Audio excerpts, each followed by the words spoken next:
আজকে আমি ভাইরাল সিদ্ধ ডিমের মেয়োনিজের রেসিপিটা শেয়ার করব।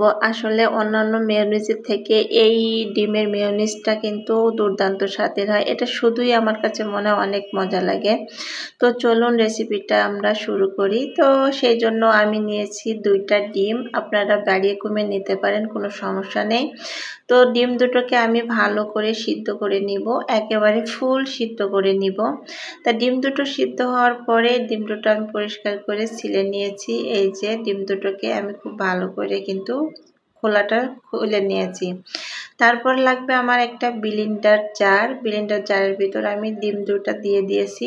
তারপরে আমি এখানে 2 টেবিল চামচের মতো চিনি অ্যাড করব। তারপরে সাথে দেব একটা বড় রসুনের কোয়া, এভাবে আমি কুচি করে নিয়েছি। তারপরে আমি এখানে অ্যাড করব হাফ চামচের মতো লবণ। লবণটা দেওয়ার পর আমি এখানে হাফ চামচেরও কম সরিষা অ্যাড করব।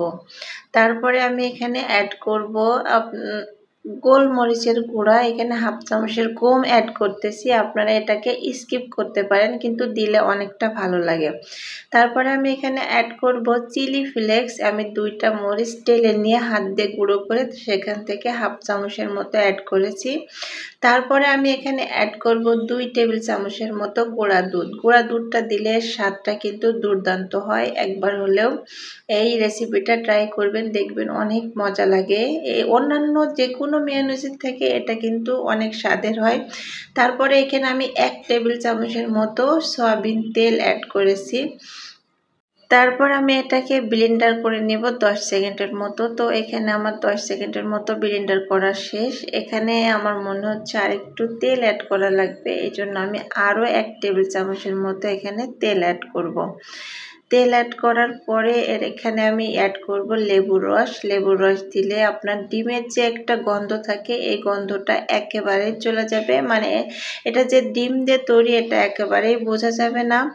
লেবুর রস অ্যাড করার পরে এটাকে আমি আরও 10 সেকেন্ডের মতো ব্লেন্ডার করে নিয়েছি। তারপরে আমি এখানে একটু সিরকা অ্যাড করব 1 টেবিল চামচের মতো। সিরকাটা দিলে এখানে একটু টক ভাব আসবে, আর এই মেয়োনিজটাকে আপনি সপ্তাহ 10 দিনের মতো সংরক্ষণও করে নিতে পারেন।